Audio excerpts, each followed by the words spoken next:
Hello बच्चों, चलिए प्रश्न को समझ लेते हैं। प्रश्न है, शंकुधर पौधे घासों से इस बात में भिन्न होते हैं कि इनमें पहला विकल्प है परागनलिकाएं अनुपस्थित होती हैं, दूसरा विकल्प है फुफ्फुस का बनना निषेचन से पहले होता है, तीसरा विकल्प है बीज बीजांडों से बनते हैं और आखिरी विकल्प है दारू वाहिनिकाएं नहीं होती हैं। चलिए इस प्रश्न की मुख्य अवधारणा को समझ लेते हैं।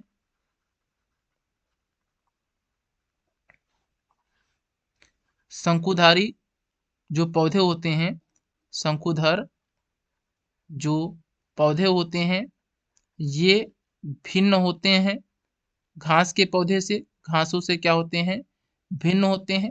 जो घास होती है, आवृतबीजी पौधों के अंतर्गत घास आती है, इससे भिन्न होते हैं क्योंकि जो शंकुधर पौधे होते हैं, इनमें भ्रूणपोष का निर्माण भ्रूणपोष का निर्माण निषेचन से पहले होता है। भ्रूणपोष का निर्माण निषेचन से पहले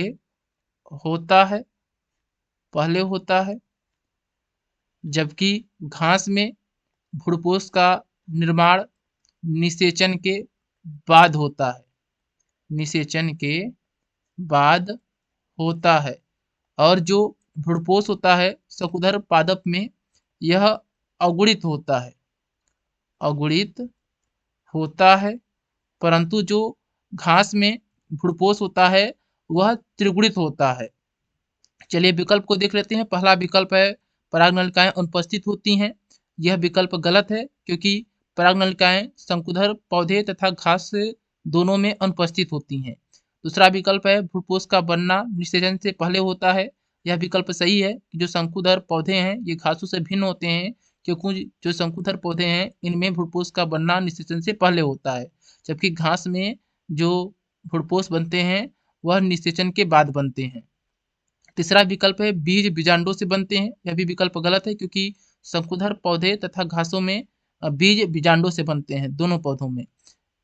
आखिरी विकल्प है दारू वाहिनिकाएं नहीं होती हैं। यह भी विकल्प गलत है क्योंकि शंकुधर पौधे और घास दोनों में दारू वाहिनिकाएं नहीं होती हैं। इस प्रश्न का सही उत्तर है दूसरा विकल्प। हम आशा करते हैं यह प्रश्न आपको समझ में आया होगा। धन्यवाद।